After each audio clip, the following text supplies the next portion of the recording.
Al pasar por el puerto,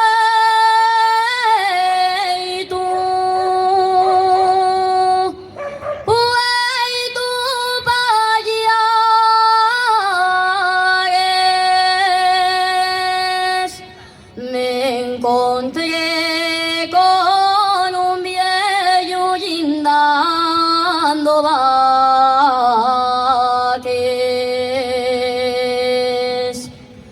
Yo como era también yo le pregunté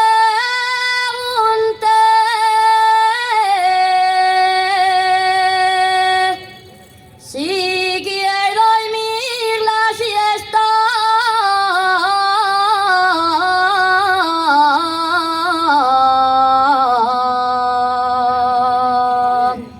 Yo indaré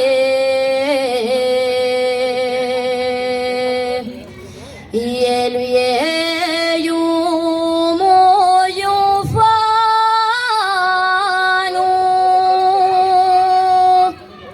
me contestó: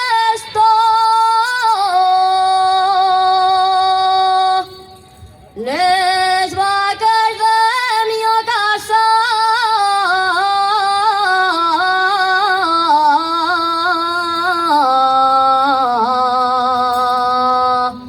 y no les dio.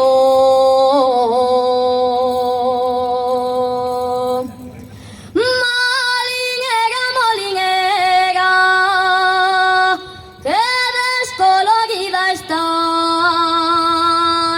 Desde el día de la boda no deseaste de yo.